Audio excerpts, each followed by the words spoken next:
Okay, well, welcome everybody. Good to see you all here. Thanks for being here this evening. I'm Mike Morrissey. I'm Chief Executive of the European Cancer Organisation, and you're very welcome for this important discussion on tobacco taxation policies for a smoke-free Europe. Let's start by thanking the organisers of the event, Fondazione Umberto Veronesi, our friends at the Fondazione Veronesi do so much work in this area, and so we're very proud to have them as one of our leading partners in the European Cancer Organisation.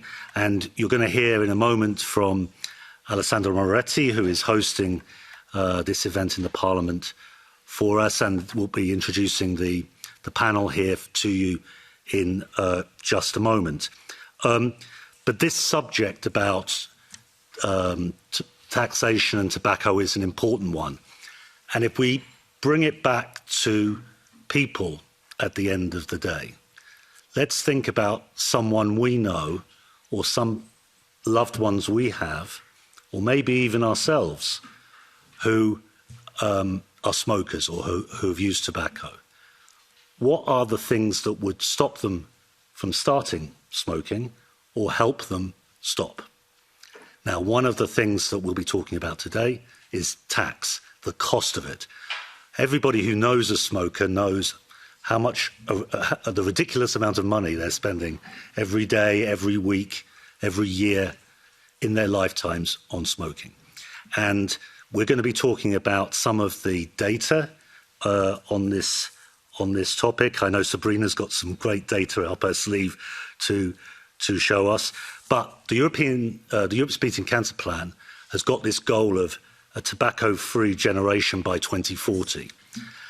So we know that there is so much data on so much of the harm that tobacco does.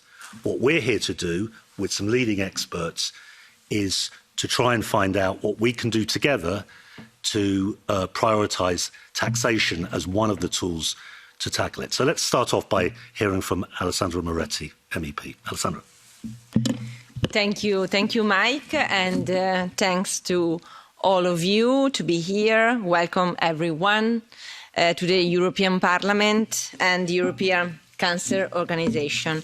And it's a great pleasure to be here today with all of you, but in particular with our friends from Fondazione Veronesi. I would like to start by thanking you and your organisation for the support that you offered us in the preparation of this event. We very much appreciate your contribution and the close cooperation among us. I would also like to thank my colleague Dolors Montserrat, Professor Schüz, and all the other speakers that very kindly accept our invitation today. This is the second event on tobacco that we organized together. Many of you will remember the one we had last year in Milan, and it was very important for me to have a moment also here in Brussels, in the House of European Citizens. This is, of course, the moment to launch our call for a more advanced legislation for tobacco control in Europe, and I will come to that soon. But I would like also to have a moment to reflect on the achievements of a legislative term in the fight against cancer.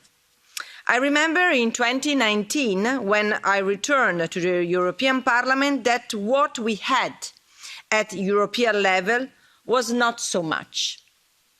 Yes, we had initiatives and legislation to protect people's life, promote a better environment, and generally safeguard our citizens' health. But nothing coherent and dedicated was related to cancer.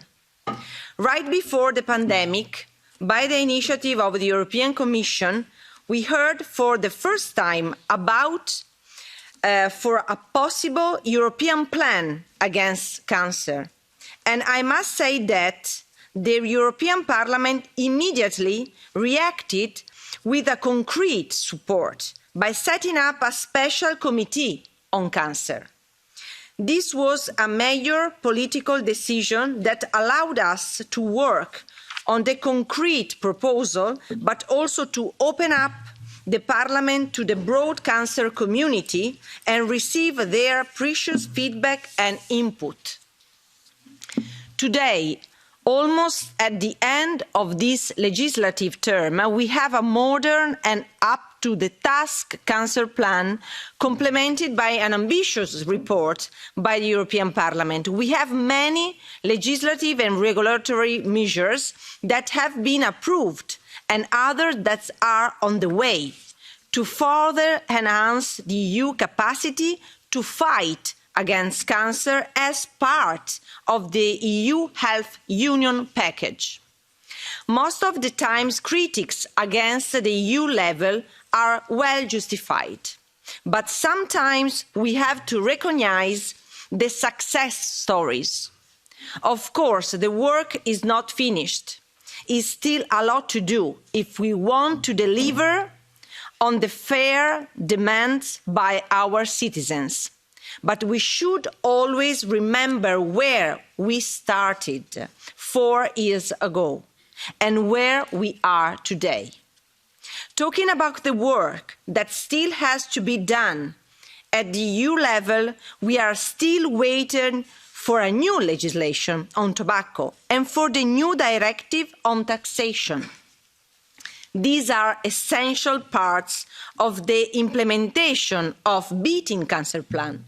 And we as S&D have asked the Commission in every occasion possible to deliver on this with urgency. What Europe needs is, first of all, a new legislation capable of facing the evolution of smoking in our continent and beyond. As we know very well, from the last directive in 2014, many things changed. We have seen the dangerous rise of new smoking products that have deeply affected the chance of eradicating this addiction in Europe and around the world. To achieve the objective of a smoke-free generation by 2014, as foreseen by the plan, we must be ambitious.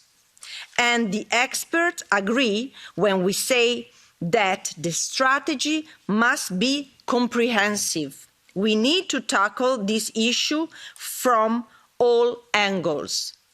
For example, by educating and informing with new and innovative solutions our citizens, or by offering more efficient and modern public services for smoking cessation, or by reducing spaces, even in the open, where smoking is allowed. But one of the key factors to actually win this fight is for sure linked to the prices and taxation. All the studies demonstrate that an increase in taxation results in a reduction of smokers. Raising taxes on tobacco products and smoking devices means having less people smoking, particularly preventing youth initiations. Making tobacco more expensive saves lives, and it's the single most effective measure in reducing smoking rates. And it's also convenient for national budgets. On the one hand, we have an increased revenue. On the other, we save enormous amount of money by reducing the healthcare burden and economic losses resulting from tobacco-related disease. If we then decide that this additional revenue or the least, a part of it should be dedicated to the fight against cancer, to research and to support cancer patients, we understand the potential of such a proposal. It's indeed a game changer that we all should push in the coming months in order to make sure that the Commission and the Parliament actually listen to science and deliver on a long-awaited measure in the interest of our citizens. It will not be an easy task, as we know very well the economic interests that are behind tobacco. But I believe it's a battle that we can win, because we have two powerful forces supporting us. First of all, the citizens. The vast majority of Europeans are well aware of the threat posed by smoking and tobacco. They have always been supportive of restrictive measures and unfortunately understand the pain of having a cancer patient in their family. I'm sure we can count on their support. And then we have behind us the power of science. I will always say that sooner or later, reason and facts always win. We might have to fight in order to get them through fake news and propaganda spread by certain lobbies, but eventually science has always the final word. So with the support of our citizens and scientific community, we have the chance to win this battle. The next legislative term will be decisive. And my appeal to you is to stay strong and united all together to be prepared. This was my political message for the day, but I don't want to take much more time from the other speakers. Again, thank you for all of you for being part of this effort to promote policies that protect our citizens and their health. I look forward to hearing your proposal and even more to work very closely with you in the next future. Thank you.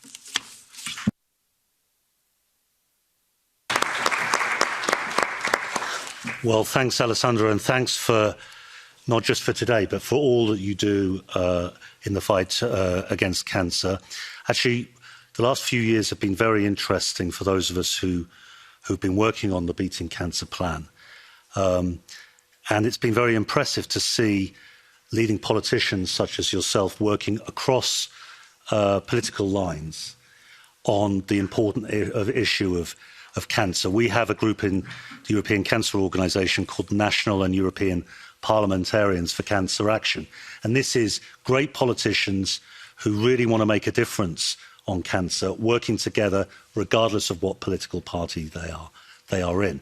And we need to make sure that the momentum of the Beating Cancer Plan's start in this Parliament carries on well into the next Parliament and beyond. And we'll be talking more about that a little bit later on. But now let's hear from Dolors Montserrat, who's an MEP, but also a former Spanish health minister. Dolors, let's have your insight, please. Thank you very much. First of all, I'm so glad to be here today, this afternoon, with Alessandra Moretti, because we are from different groups, but we are joining the same point of view in this fight against cancer and, of course, against tobacco. And we are joining in the ENVI committee a lot of reports about health, the pharmaceutical strategy, now the COVID lessons learned report, and of course the Beating Cancer Plan. So for me, it's a gorgeous afternoon to be with her today, and of course with all of you, with you, Mike, from the European Cancer Organization, and of course Fondazione Umberto Veronesi. First of all, the fight against smoking is and must remain a political priority at all levels, and the European Union has set a very good example of this. Our present and future healthcare must focus our efforts on health promotion and disease prevention, and the fight against smoking is central to this. We have to assume our responsibility as politicians to recognize smoking as one of the greatest threats to public health, as the World Health Organization declared.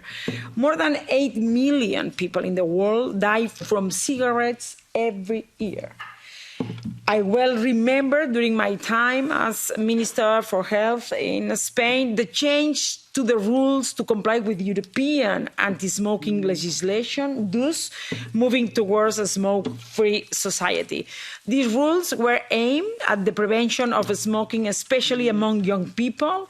We in the government asked for more visible information about the negative health effects, a ban on the marketing of tobacco products with characterizing flavorings, vitamins, caffeine, taurine, and other associated additives, the regulation of points of sale, the obligation for manufacturers and importers of tobacco products to disclose all the ingredients, putting electronic cigarettes and herbal smoking products on a par with tobacco in terms of their composition, labeling, and safety requirements, prioritizing the protection of minors and making it compulsory for consumers to be warned about adverse health effects on the packaging, just as on tobacco packets. But it has not been enough. We need to keep moving forward. Experts warn us that in Spain, the rate of decline in tobacco consumption is slowing, with 10.4 million people between 15 and 64 years of age now smoking daily. A lot. Tobacco and cancer are very strongly connected. You know, tobacco and especially lung cancer are two realities that are connected. It is estimated that to be the cause of 85% of lung cancer cases. Moreover, with a growing trend in women, to the point that lung cancer mortality has increased by 120% in women since 21. Children need to be protected more than anyone is. In the European Commission and in the Parliament, we have made reducing tobacco consumption a key priority with the goal of creating a tobacco-free generation, how you were explaining at the beginning in the Beating Cancer Plan. New recommendations will be used to member states on promoting smoke-free environments, limit the consumption of new tobacco products entering the market, and the impact of secondhand smoke in outdoor spaces. On February of this year, last February, the Commission launched a public consultation on the performance of the current tobacco control legislative framework and on the possibilities for improving it. 2 weeks ago, the public consultation closed with almost 18,000 contributions, mainly from citizens with Italy and Spain among the first 5 countries as origin of these contributions, to testify how important is the issue in our countries. Italy was the first country and Spain was the third, I think so. So imagine. The fight against cancer has been one of the absolute priorities in the work of the European Parliament since the beginning of this term. The European Beating Cancer Plan is proof of this, as it represents an unprecedented historic step, a paradigm shift in European health policies with more resources, new instruments, and a renewed will to end cancer.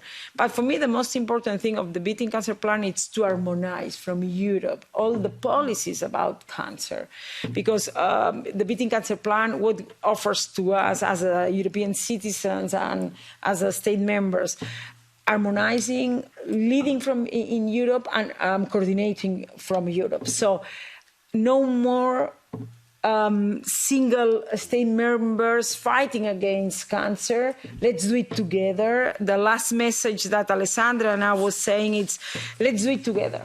Let's do it, be united. And I think that the Beating Cancer Plan, that we work, not just the Parliament, not just Commission, we work with the stakeholders, as all the associations, all the patients associations, all the scientific performance. It's the first time in our lives that Europe has a common view on how we can fight against cancer, prevent cancer, and of course, to have a new generation zero consumption tobacco. So this is our objective, and we're sure, Alessandra and me, that we're going to push forward that with you, of course, with all of you. So thank you very much. Mike, I just want to thanks to Patrizia Toia. Patrizia Toia is an Italian colleague, and it's very close to our battle against cancer. She's fighting with us to this important on this important issue, and she's from Milan, so she's very close also to Fondazione Veronesi. And thank you very much, Patrizia, to be here with us. Thanks very much indeed. Well, let's move to our next speaker, who is Giulia Veronesi. And I just got back from Chicago yesterday, which is why I look like this. So I've got a good excuse. I've got jet lag. But I had the pleasure and honour of meeting Giulia Veronesi when I was in Chicago. And it was quite a big thing for me because Umberto Veronesi founded the European Cancer Organization. Of course, he's a legend in the whole of the cancer world. And Giulia was telling me a lot of things about her journey in cancer care. Giulia is the director of the robotic thoracic surgery unit at the San Raffaele Hospital in Milan. But she was also telling me about her view on inequalities in cancer care and, of course, the important topic of prevention. Giulia apologises, and she did this via me personally, that she can't be with us here today, but she sent this video and I hope we can see it now.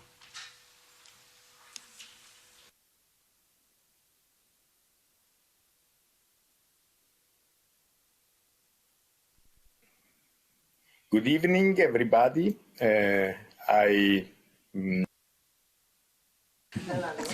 Well, good afternoon to everybody. I'm very sorry not to be able to take part in person to this important event. This is a period with the concomitant conferences in Milan. However, even by distance, I really would like to thank the European Cancer Organization for helping in organizing this event together with our foundation, and Alessandra Moretti for supporting the important topic of preventable burden of diseases, in particular related to smoking. As you know, Fondazione Veronesi, founded by my father 20 years ago, has the main mission to support the scientific research in oncology and favor scientific dissemination, also understood as education. Similarly, one of the main focus of Fondazione has been since the very beginning the prevention of oncological diseases. And you know that smoking is the main risk factor for a number of chronic diseases and a large number of cancers. First of all, lung cancer. For this reason, smoking has always been one of the foundation great battles with information, awareness campaigns, educational projects for schools all of levels, exhibitions and events for civil society. In 2021, we submitted a petition to the Italian Parliament to increase excise duty on tobacco, doubling the cost of cigarette packs as an effective tool to combat smoking, with also the benefit of more funds to be allocated for anti-smoking programs and prevention of lung cancer screening with low-dose CT scan, another battle engraved by the importance of including lung cancer screening within NHS.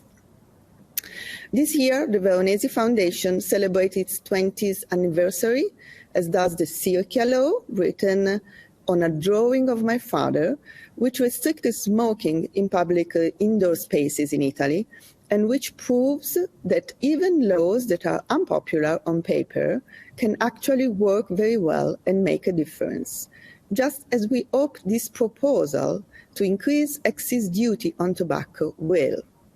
So I really thank you all for your presence here today to discuss this important topic for the health of our future generations. Thank you and have a good conference.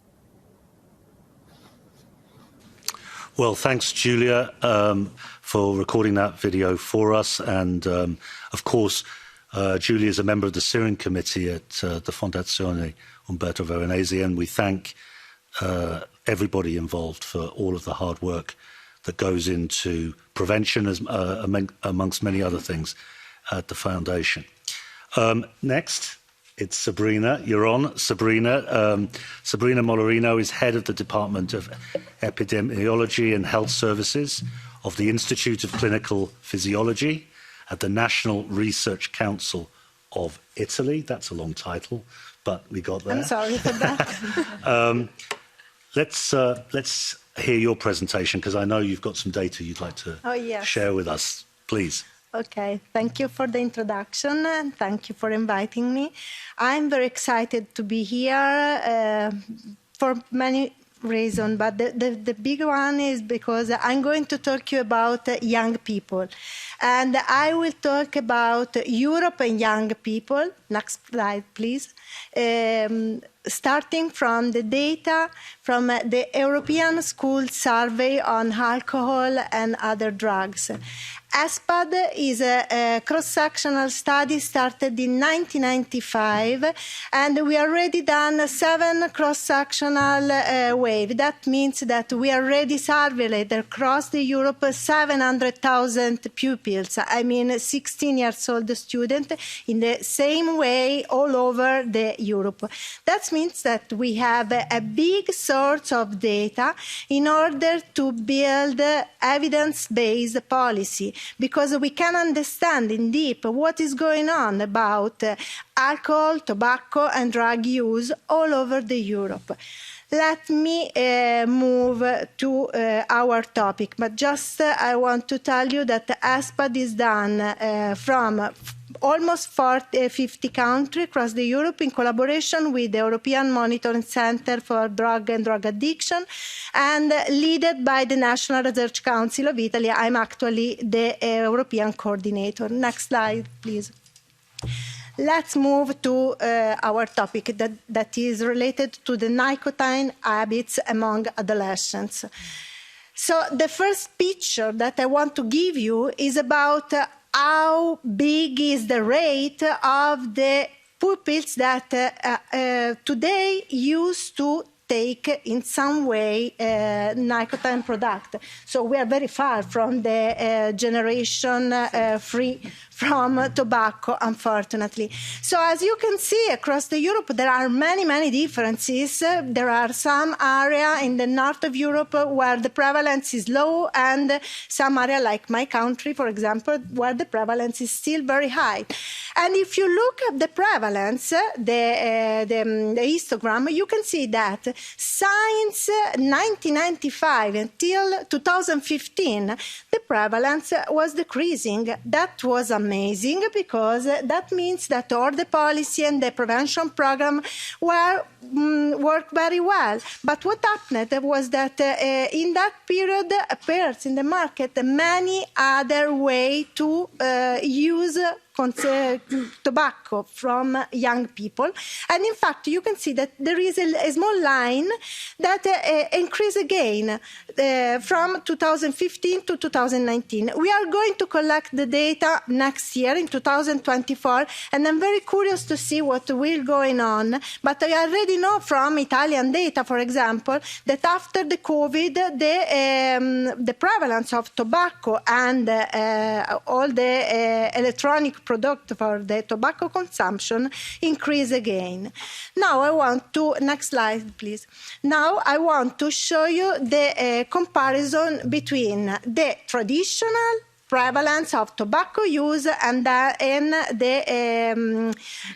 electronic, the cigarette, all the other devices. So as you can see, there are some countries that work in very, very different way. For example, if you look at the Iceland, for example, or in Ireland, you can see that the prevalence for traditional tobacco consumption is very low, is under the average of Europe, and the prevalence for the product, the heated tobacco or the e-cigarette is higher than the average. So I'm trying I will try to explain you why. But the other things that I want to show you is the gender gap. As you can see from the histogram, the gender gap since 2007 become very, very slight, and in 2011, I think for the first time, was exactly the same. The use of traditional cigarette between male and female. That's only for traditional cigarette in average in Europe. But there are many differences in each country. So that's something that you can see in, we have an online website where you can see all the data from EPSPAD. Now, next slide, please. So this is a very complex slide, but I'm brave and I want to explain you. And so here you can see the prevalence in country by country since 1995 to 2019, and the arrow means that the year where for the first time each country entry into force the first law for the taxation in tobacco. Then you can see the variation. I don't know if you can see, yes, better than me. You can see the variation in the ED, the excise duty added. That means that how the impact of the EU regulation for the increasing price of tobacco. And what you can see clearly is that where the price of tobacco, the taxation increase, and so increasing the price of tobacco increased much more, what happened was that the prevalence in this population, 16 years old, decreased strongly, that in the country where the effect of the taxation was likely. But that's interesting. Look at the country where next slide, please. Next, okay. Look at the country with the red box. In that country, they are not under the EU regulation. That means that they have a regulation, but was not homogeneous with the rest of the Europe. And that's something very clear, as Dolores said. So if it's not homogeneous all over the Europe, what happens that something happened different country by country. In fact, in some of them countries, the prevalence increased in the meantime, where in the rest of the Europe were going down. Next slide, please. That's happened strongly when you look not at the lifetime use, that means only the availability of the substance, but when you look at the daily smoking for each country. Next slide, please. And it was exactly the same effect, but much more strong when you look at the daily smoking use. Next slide, please. That's another slide important. I'm like a painter. Here I want to show you something about the e-cigarette. And you can see the prevalence of e-cigarette that is pretty dishomogeneous all over the Europe, and the difference between male and female. Look, if you remind, when we talk about the traditional cigarette use, the difference by the gender was very narrow. Here there are some differences for many countries, and the e-cigarette seems to be much more affected by the male than the female group. But look at the table, you will see the geopardization of the regulation across the Europe. I mean, regarding the minimum age of sale, almost all countries already have fixed a minimum age of sale for e-cigarette. Not all countries. And next slide, please. If you look at Monaco, for example, where there are no regulation for e-cigarette, the prevalence is very high. But not only Monaco. Now I can't see the other, but there are other countries where the situation is similar. And when we look, next slide please, when you look at the heated tobacco product, so here we have a lot of work that we need to do. because nothing is done. If you look, not many countries already did any kind of regulation. My country, fortunately, yes, but it's one of the few that already take a minimum age of sale and put some excise tax on the heated tobacco product. But as you can see, there are many countries that really not yet take in consideration this phenomenon. And I'm really curious to see what will happen next year when we will collect the ESPAD data in Europe with this data inside. Next slide, please. So the last set of numbers, then I will stop, I promise, is about the age of onset. Because it's important to take in account the prevalence of students who say to start smoking before 13.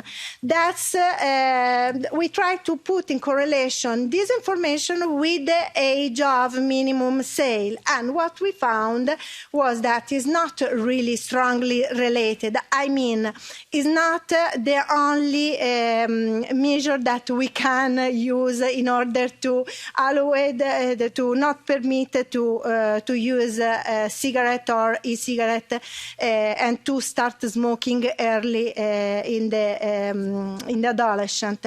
But the good news is that the prevalence of students who started to smoke before 13 decreased since 2001. But the bad news, as we saw for the prevalence of the use of the mixed tobacco systems, also here we notice an inversion in the tendency of the decreasing. So we have to work among these, and this came up also. Next slide, next two slides, please. Another. Thank you. This came out also from this interesting paper where the authors analyzed together all the ESPAD data, and they came out with some strong recommendation regarding the need of implementing comprehensive regulation for e-cigarette. That is very important to make them homogeneous with the traditional cigarette recommendation, but also across the Europe. Next slide. And now I'm really going to close my speech. And so, just to recap, we still have a high prevalence of nicotine use in Europe, with a large variation across countries. We need to implement a comprehensive regulation for e-cigarette, maybe addressing e-cigarette use in public indoor places, because in many places the people still use e-cigarette in public places, or to do regulation for advertising, and of course the taxation of the product and the price is very important, we know. Then we have to take in consideration, we need to take in consideration that the gear actually is very easy for people under age to get access to all tobacco product. So we need to do something in that way. At the very end, finally, it's clear that we need to strengthen and homogenize the rules on the electronic cigarette, and it's important that this is done in the context of the revision of the European Union direction, because we saw that where they are under the same umbrella, it seems to work. And so we need to some clear direction on tobacco taxation, tobacco advertising, and recommendation for on smoke-free environments. So thank you for the attention.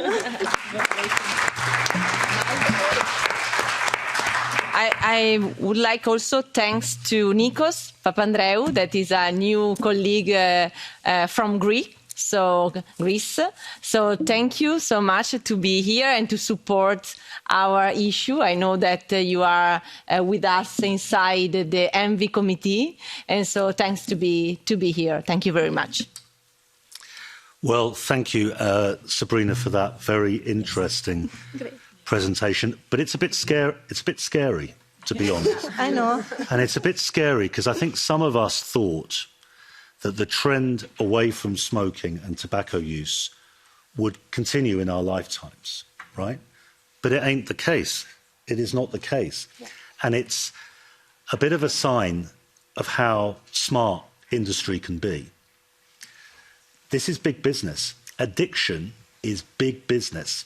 If you can find an addict to buy your product, whether it's an e-cigarette, whether it's tobacco, you've got a business for life. That's what we're up against here. We are not in the business of stigmatizing smokers or people who use e-cigarettes. We're in the business of creating the right environment for them to stop or not to start in the first place. That's our job, in whether we are politicians, policymakers, working in the European cancer community. That's our job and that's our responsibility. And this comes down to lifestyle. So let's hear from the Director of Lifestyle Research Laboratory at the Mario Negri Institute for Pharmacological Research, Silvano Gallus. I think we have a video. Silvano, there he is. Good evening, everybody. In Mario Negri Institute, I deal with this specific topic on tobacco taxation since, well, it's more than 20 years that I deal with this specific topic. Why taxation? Because price increases through higher taxes, according to the World Bank and to the WHO, to the World Health Organization, is the most important, the main tobacco control strategy for every country, for every government.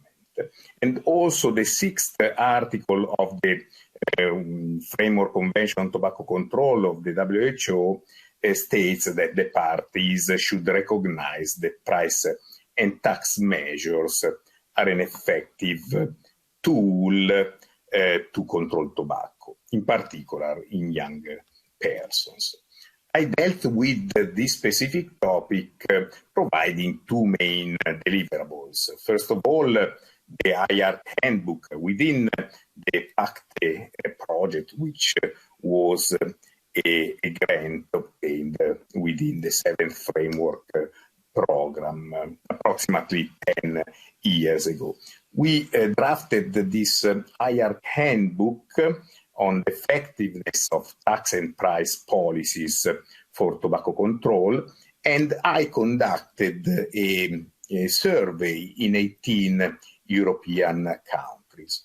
With reference to the handbook, the main research question was, are tax and price policies effective to control tobacco?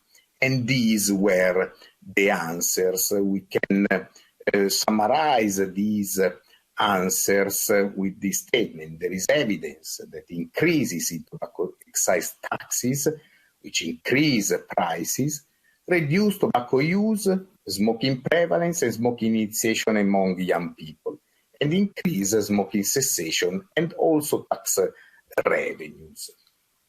I was involved within this handbook in a specific systematic review of the scientific literature. And within all the systematic reviews within this handbook, we found a huge number of original studies, around 200 studies, showing that the prevalence and intensity of smoking were inversely related to price of tobacco products. The price elasticity on demand for tobacco, this is the main measure of association used by economists in order to understand which is the relationship between changes in price and changes in tobacco consumption. We found that for high-income countries, the price elasticity was around minus 0.4. What does it mean? This means that an increase in price by 10% results in a 4% reduction in tobacco consumption. Okay? A price elasticity of minus 0.4 means that an increase in price by 10% gives a 4% reduction in tobacco consumption. Economists teach us that when price elasticity ranges between -1 and 0, as this is the case, an increase in price always results in an increase in revenues. An increase in taxation always results in an increase in fiscal revenues. We have the example of France. In France, in 2017, we have the starting point of a 3-year tobacco price increase program. These programs aimed to reach 10 euros for the price of a pack of cigarettes.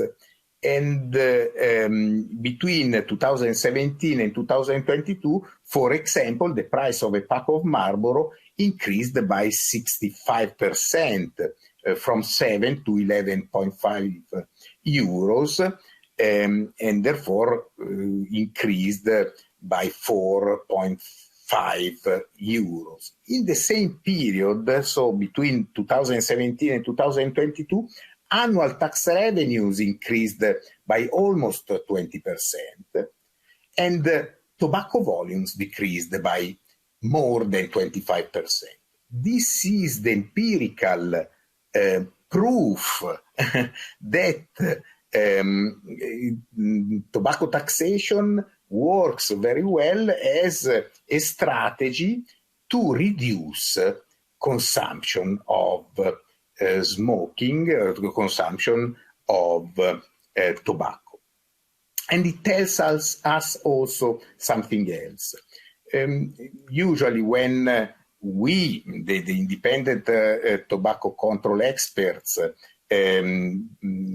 suggest to substantially increase tobacco prices, the tobacco industry raises the point that the tax evasion will increase, tobacco tax evasion will increase as a result of the increase in raising prices.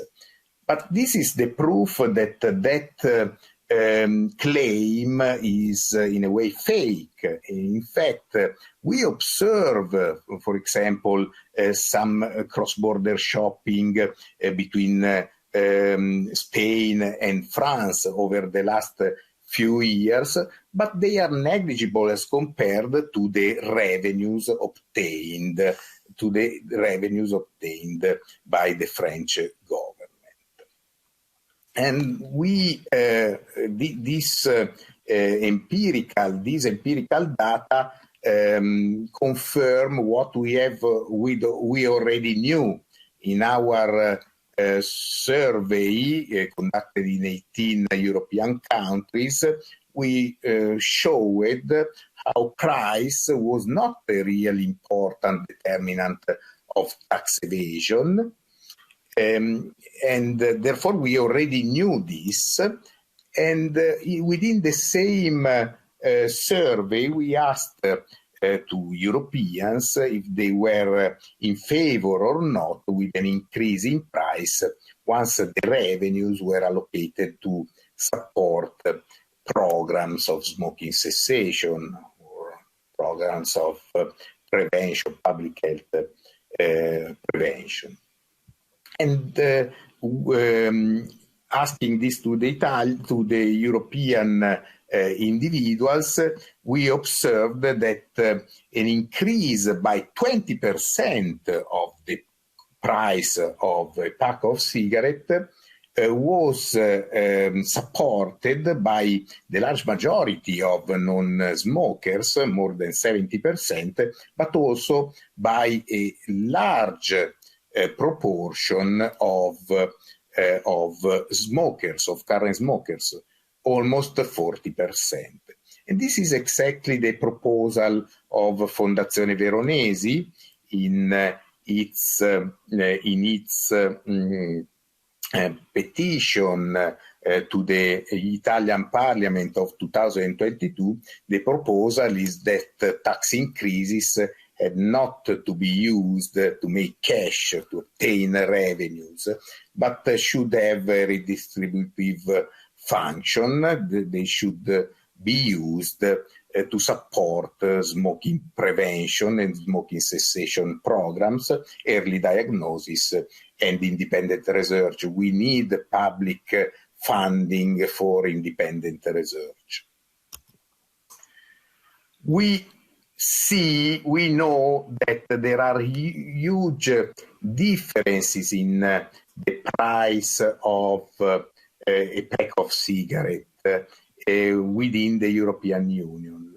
The prices range between less than 3 euros in Bulgaria up to more than 13 euros in Ireland. Also standardizing by GDP per capita, by the gross domestic product per capita, we observe a huge heterogeneity in terms of price and taxation among various European countries, and this and we need to harmonize in a way the prices and the taxation within European countries. We can observe also Luxembourg. Luxembourg has the highest gross domestic product per capita and has the cost of a pack of cigarettes, which is 3 times lower as compared to Ireland, for example. And this table also tells us that there are many countries within the European Union where it is feasible an increase in prices. We were only focused in the previous slides on conventional cigarettes, but today we have another problem: the spread of heated tobacco products. These products in many countries have a much lower excise taxation as compared to conventional cigarettes. In this figure, we can see the situation in Italy, where we can see that the proportion of the price of heated tobacco products gained by the tobacco industry is 4 times the one gained for conventional cigarettes. And this fiscal discount that heated tobacco products have is not based on scientific evidence, because these products are not considered valid tools to decrease harm due to tobacco. This is not myself saying this, or not only myself, but the World Health Organization. Therefore, we can trust on it. And only in 2021, only in Italy, we estimated in almost 1 billion euros the loss for the Italian government revenues due to the fiscal discount granted to heated tobacco products. I want to conclude with these bullet points. Price and tax measures are effective and feasible and recommended by the whole scientific community. We know that it is feasible because there is a large variability in price taxation for tobacco products, and in many countries is relatively low, the price and taxation of these products. And we understand that there is a need, a requirement of harmonization of prices and taxation. Price increases supported, is strongly supported also by the large majority of non-smokers, but also by a large proportion of smokers. We saw that the price increase does not have a major impact on tax evasion or on tax avoidance, and increasing tobacco taxes allows governments to obtain additional revenues that should be allocated for tobacco control measures. Finally, we need to understand that the vast fiscal benefits that heated tobacco products have as compared to conventional cigarettes should be urgently revised and, in my opinion, eliminated. I thank you very much for your attention, and I hope that you will have a great discussion on these issues. Thank you. Thank you, Silvano. And now we're back in the room here in Parliament with a very important person, straight off the train from Lyon, from the International Agency for Research on Cancer, Joachim Schüz. IARC, for short, does a huge amount of work on the whole cancer care continuum, from prevention to screening, early detection and treatment. And of course, we know that the EU Council updated its screening recommendations to member states to include lung cancer screening. So I'm very interested to get this international perspective from you, Joachim. I know you're a data guy as well. Let's hear from you. Okay, thank you very much, Mike, for the introduction. Thank you for the invitation. IARC is the Cancer Research Agency of the World Health Organization, and our research is dedicated to a world where fewer people develop cancer. And this is why I'm very happy and also thankful to be here and support all these initiatives of targeting the major cause of cancer. And this is unfortunately still tobacco, because we have established the scientific evidence already 60, 70 years ago that tobacco smoking causes cancer. So that's a long time ago. And now I will show you where we are. And the first slide is trying to get what we know about cancer prevention in Europe, an attempt to get everything into one slide. So in fact, in Europe, every year we have 4.2 million new cases of cancer. And this is Europe, the United Nations definition of 40 countries, 2.7 million would be in the EU countries. And this number we know is supposed to increase to 5.2 million per year. So in the next 20 to 25 years, we have 100 million new patients of cancer. This is more than the population of any EU country, if you compare it. And we have to ask ourselves the question, how are we going to treat? We cannot treat our way out of this cancer epidemic. It's not only a question of money, where would all these cancer specialists come from, all the nurses, all the health caretakers that are involved in the treatment and in the after treatment of the cancer patient. So prevention is more important than ever. And this pie chart shows what we know about the causes of cancer. And for 50% of all the cancers, we have still not detected what could be the causes. So etiological research, identifying the causes of cancer, is still very important. But for 50%, we know the causes, and more than 40%, we know it's modifiable risk factors. So we can do prevention to reduce the number of cancers here. And the red part of this pie diagram, this is the smoking.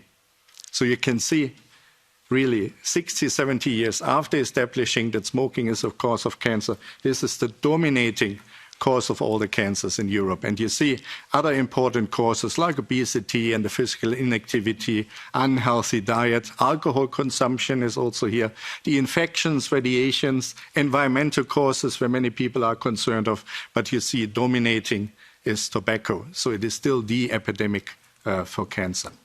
Next slide, please. So about 1 out of 5 newly diagnosed cancers in Europe are due to smoking.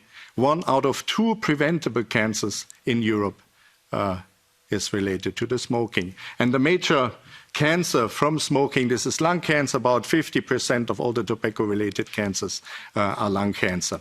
And you see other relevant cancer sites, lip and oral cavity, bladder cancer, stomach cancer, cancer of the throat, the esophagus, laryngeal cancer, kidney cancer, and also some other cancers where smoking has a smaller contribution for the specific cancer, but overall, these numbers really add up. Next slide, please. So this is two ways looking at the time trends of lung cancer. And you don't have to see the small print figures here. It's really looking at the shape of the curve.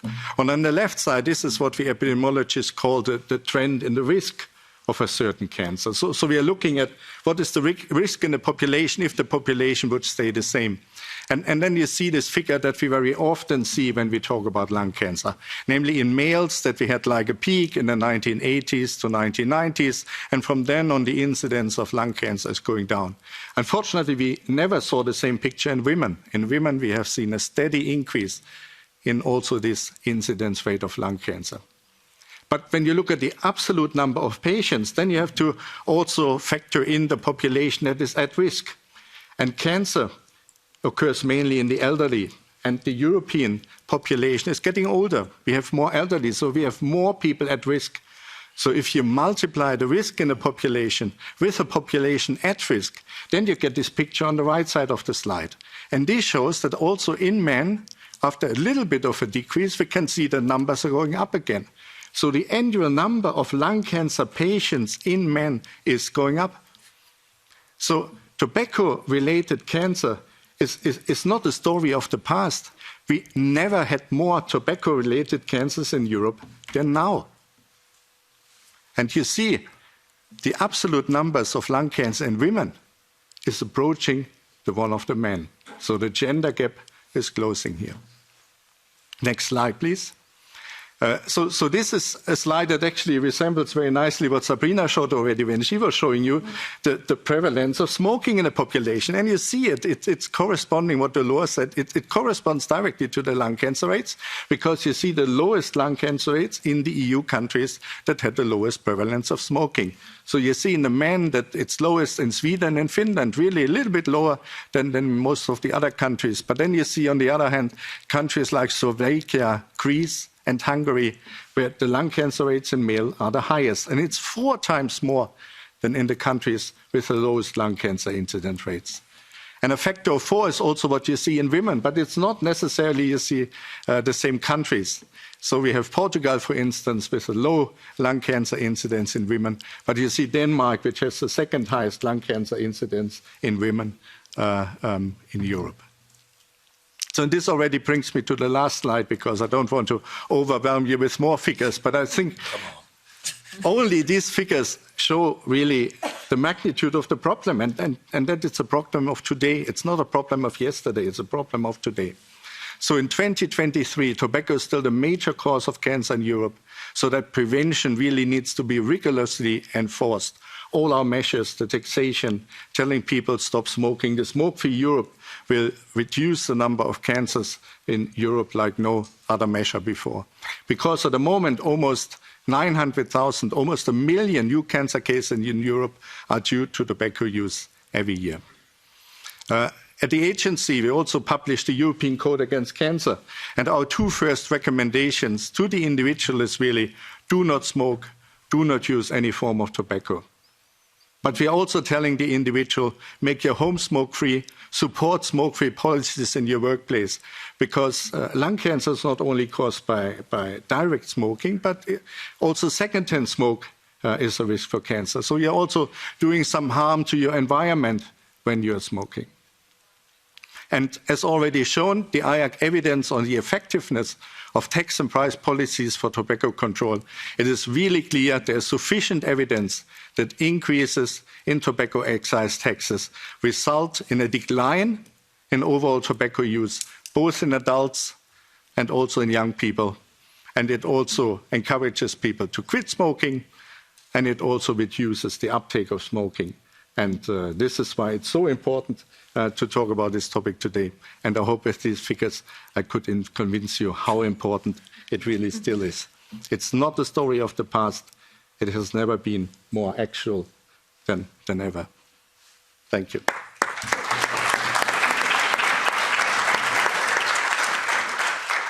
Well, you convinced me, Joachim, and I'm sure many of us were very impressed with the data you have, but concerned about some of those trends that you were pointing out. And there's many people in the room here who are doing a lot of work on this topic. It's good to see Lilia here from the Smoke Free Partnership. Thank you very much for being here, Lilia. It's great to see Michele Calabro here from Eurega, the European regions. I know many of you are doing some great work. Let's watch a video now from an ex-smoker. I don't know whether we've got any ex-smokers in the room, but my husband's an ex-smoker and a lot richer as a result of not smoking. Let's look at this video from Elena Ambrosio. Ho iniziato a fumare a 14 anni, quando ero una ragazzina. Il motivo per cui ho iniziato a fumare è per sentirmi accettata nel gruppo, diciamo per sentirmi più grande, e ho fumato per ben 33 lunghi anni. Ho deciso di smettere di fumare, per la precisione ho iniziato a pensare di voler smettere di fumare perché ho iniziato ad avere della tosse, non riuscivo a fare delle scale, non riuscivo a fare le più semplici cose quotidiane e di conseguenza ho pensato di smettere di fumare. Dal pensarlo ad attuarlo ci è voluto un po' di tempo perché non è una cosa semplice, non è una decisione facile. La difficoltà maggiore è stata trovare supporto per smettere di fumare. Non sapevo a chi rivolgermi, non sapevo a chi chiedere informazioni, non sapevo a chi telefonare perché poi alla fine abbiamo bisogno di un supporto proprio concreto. Ho impiegato da quando un centro antifumo mi ha preso in carico, diciamo, mi ha supportato, ho impiegato 2 lunghi anni prima di riuscire a dire ho smesso di fumare con importanti ricadute, però ce l'ho fatta, alla fine sono riuscita perché seguita e supportata. Ai decisori politici chiederei delle leggi chiare ed efficaci a supporto proprio dei non fumatori e a supporto anche delle persone che si ammalano purtroppo.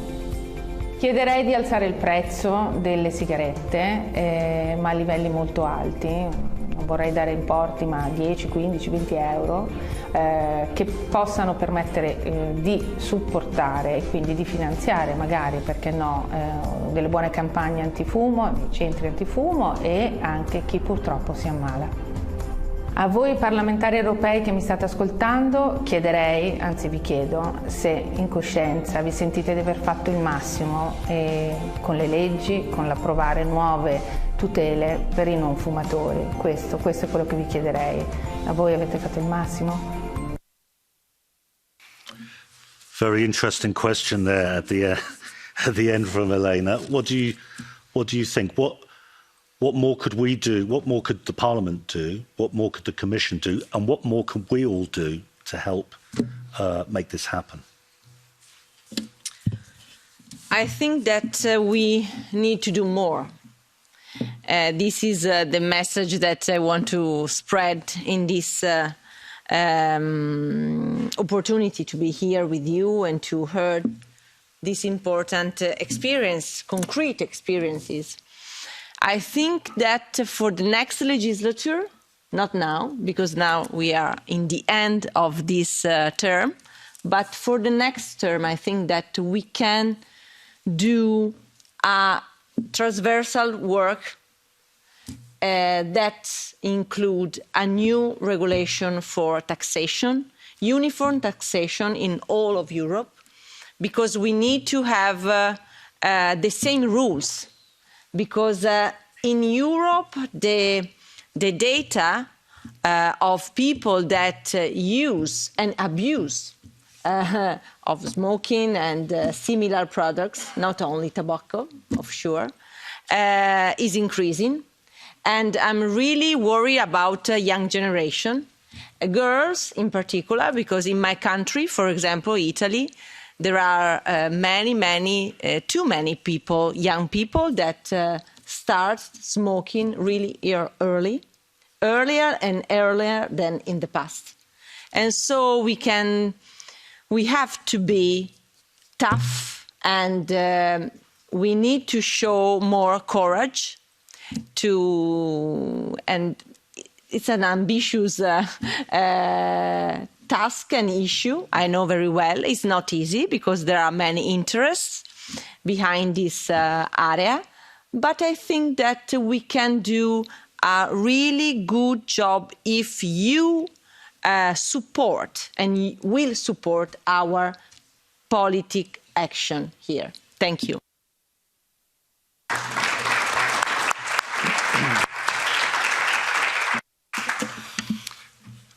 I think what we have to learn is giving the whole thing a positive spin, because we're talking about something positive. And we start thinking about this also because we developed this recommendation. And I mean, when you say do not smoke, it sounds like you're bullying people.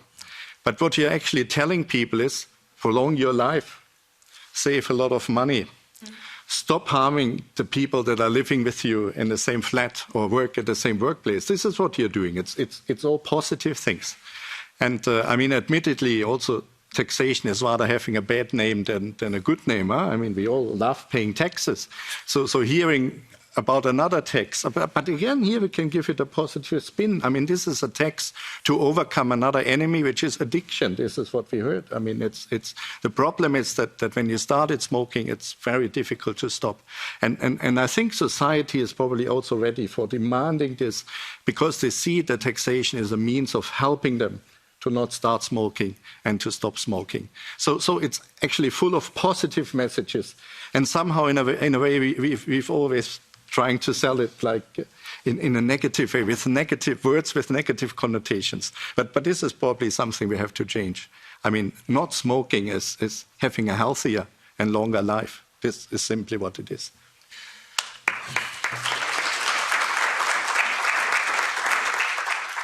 Thanks, Joachim. Well, we've run out of time, so we're coming to the end of this important session. We want to thank all of our speakers, those who joined us on video, to thank Joachim, to thank Sabrina. Yes, please come make an intervention. Okay, fantastic presentation. I'm recently at the Euro Parliament, but during the fund crisis in Greece, I was informally tasked to help find ways for money to support Social Security, and one was to increase the taxes on cigarettes, which was helped. However, and this is a question maybe to you who are the experts, there's a huge black market, at least in Greece. So from Egypt and from Bulgaria, and when I was responsible for trying to control the black market, that's when the cigarette companies did a huge campaign actually against me with other things. And I was surprised at the reaction. They didn't fight the tax. They fought the control of the black market. And in the end, the black market was them again. It's not some little guy in the corner. So I think in this process of raising the prices, which I agree with transversally, nice word, we also need to use that money for capturing the black, like to control the black market. And the way is, there's many ways to do it. I won't go into that. But the fight against that was because they're also making money tax-free. The same companies there's two or three, we know who they are, we don't have to name them. One question. And the other question is, I convinced my son to go to e-cigarette, a young guy, but I'm not sure that's the right decision. What's the science on shifting from cigarettes to heat or E, or the other things? Is it as disastrous? Is there any science yet that has shown that? I mean, maybe everybody here knows it, but we're working on these projects. Thank you. Okay, I can maybe make a start. I mean, Mike, you said in the beginning, I mean, we're dealing with an industry here that is rather clever, we have to admit. So of course, taxation cannot come alone. We have to use a lot of measures in addition. And I think really creating this kind of positive attitude, having the society on our side is very important, because this would not only help supporting the taxation, I think this would also help in trying to get these kind of really criminal activities in a way under control. I mean, the e-cigarettes is one of these examples. I mean, you can say, I mean, everything that you hear about e-cigarettes, the direct harm should be less than for the conventional smoking. But we see the accumulating evidence that the e-cigarettes appear to be a gateway into becoming conventional smokers. And I mean, we could have seen it coming. Huh? I mean, even when people talking about, maybe an e-cigarette is a good tool for someone who tried to stop smoking 20 times. I mean, getting such a person from a heavy smoker to an e-cigarette smoker is a good thing. But then this device should be sold in pharmacies and prescribed by a doctor, and not in shops that look like a toy shop and smell like a candy shop. So you can see that they're targeted at the children. This is what it is. And maybe this time we on the legislative and the research side are more clever by being proactive early and not wait until we have the final evidence of whether they cause cancer. They are gateway into something that causes cancer. That should be then sufficient evidence to take action. If I can say something regarding the first question, we don't have yet a clear answer if better to shift from traditional cigarette to e-cigarette. What we know is that in the young population, the e-cigarette are not used for stop smoking traditional cigarette, but it seems to be the gateway use of tobacco. And the same is also for the no barn, no barn production. That means that the market is completely open. And I'm concerned that, for example, for women, seems to be much more attractive to smoke e-cigarette or not eat not barn, because that means you not smell bad, you don't have many second things related to the smoking cigarettes. So I think that we have to think about, because as you saw, the prevalence rise again, and that's something really problematic, I think, right now. Thank you very much. Just adding on to that, I'm Nicola Serli, by the way. I work at the Piemonte representation here in Brussels.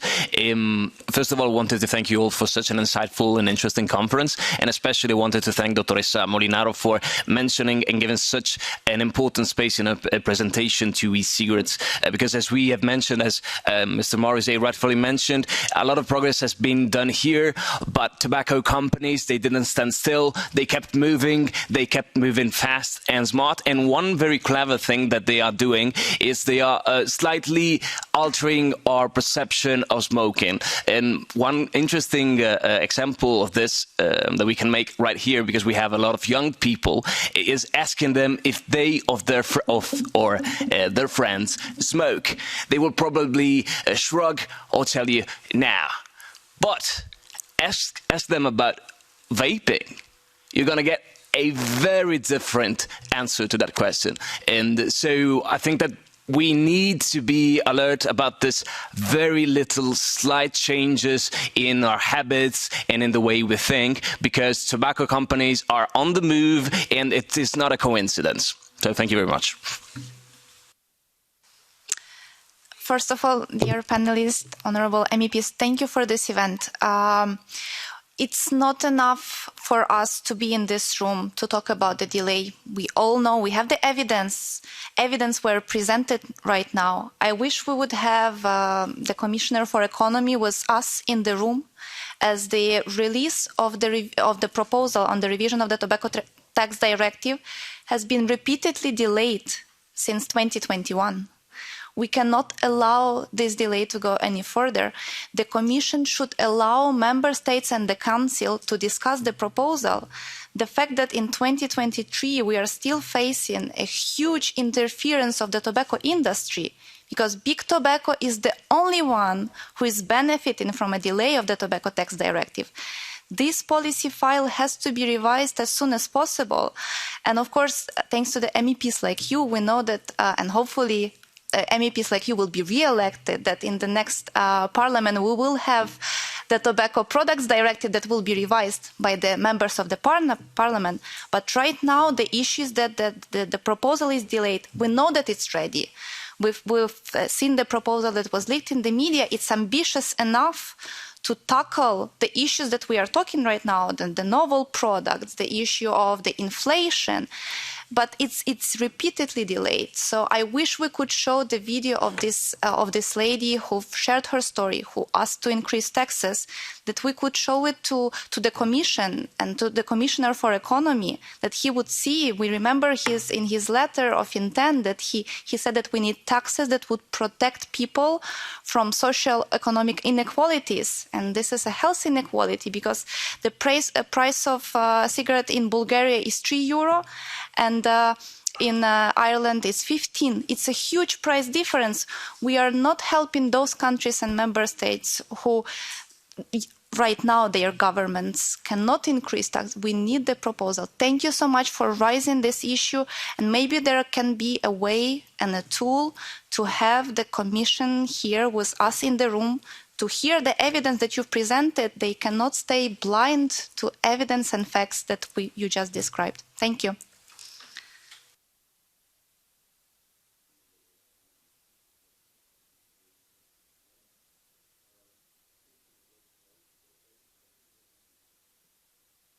I think all debates that you organize and Fondazione Veronesi organize are amazing. So thanks for your job, thanks for your work, because we need you in this strong and difficult battle.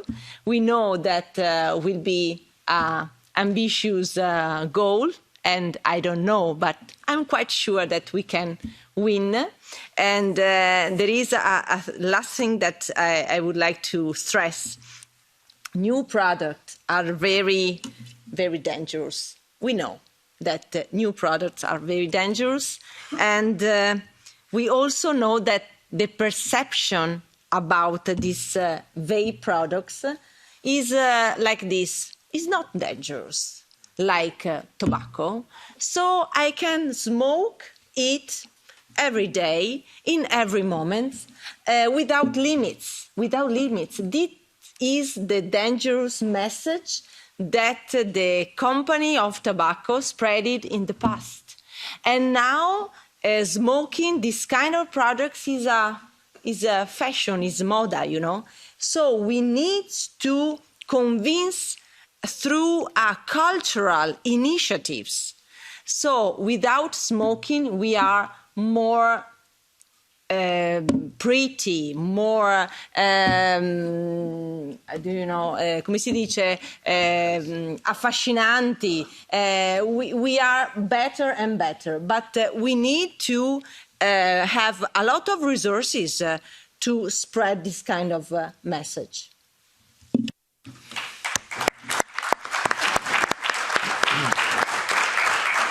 Well, thanks to you, Alessandra, for everything you do leading in the European Parliament to fight against cancer. Thanks to all of you for being here. Thanks to the teams at Veronesi and at the European Cancer Organisation. Thanks to Marco for all that you do, Marco, in the background. Have a nice evening, everybody. Bye-bye.